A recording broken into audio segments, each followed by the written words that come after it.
Para sa Hatol ng Bayan 2025, inilunsad ng Department of Information and Communications Technology ang Threat Monitoring Center para tukuyin at pigilan ang pagkalat ng mga maling impormasyon. Yan ang ulat ni Rod Lagusad.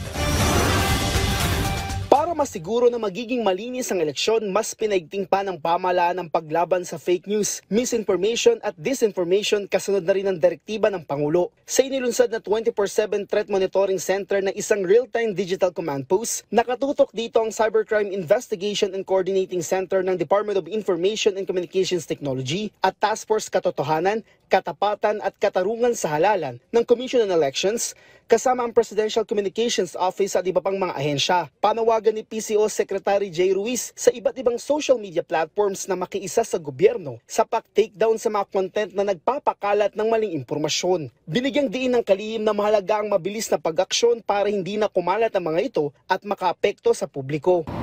Nanawagan ako sa bawat isa sa inyo na mas maging mapanuri.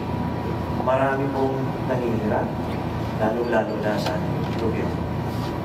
Huwag kaagad maniniwala at kung may duda kayo sa impormasyon na ibinabato sa internet, pwede niyo pong i-report agad dito sa KKK.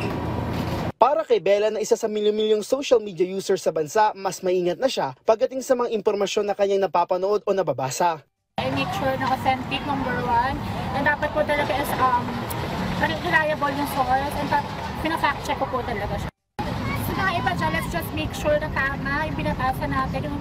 Anya, dapat mapagkakatiwalaan ang source ng impormasyon. Dito sa Threat Monitoring Center ay may 3 level pagdating sa pag-access. Ito ang mga analyst, investigator at supervisor. Ang mga analyst ay mula sa iba't ibang mga ahensya gaya ng COMELEC, National Bureau of Investigation, PNP Anti-Cybercrime Group, National Intelligence Coordinating Agency at CICC. Bawat ahensya ay maaring mag-imbestiga o tumanggap ng reklamo. Ang mga supervisor ang magka-classify sa mga reklamo na binubuo ng Legal at Education and Information Department ng COMELEC at sakay papadala sa mga investigator na mula sa mga law enforcement agencies na may kanyang-kanyang specialization tulad ng cybersecurity, foreign interference at iba pa.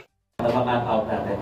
We have an application, we have a system to map out po and determine yung hindi lang yung isang post but yung kadikit mga connecting post na similar, so you can determine whether it's from a farm, from a particular singular source na coordinated kung pagpapakalat ng isang narrative.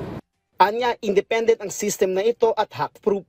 Pagka na-trace kayo, mga troll farm kayo, mag-ingat kayo, o magtago na kayo, umalis na kayo ng bansa, dahil election offense po yan.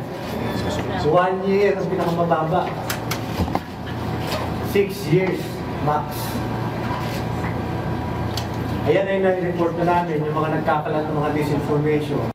Iniisipan po namin yan ng DICT na ihanay sa mga cyber terrorists yung mga ganyang nagpapakalat na sobrang masamang impormasyon sa utak ng ating mga.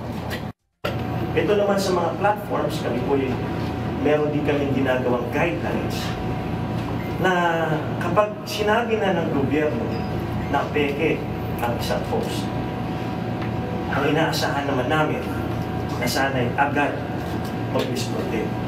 Inaasahan naman na magpapatuloy ang Threat Monitoring Center matapos ang eleksyon para patuloy na magbantay, lalo't kanilang inaasahan ang paglaganap ng misinformation at disinformation. Rod Lagusad, para sa Pambansang TV, sa Bagong Pilipinas.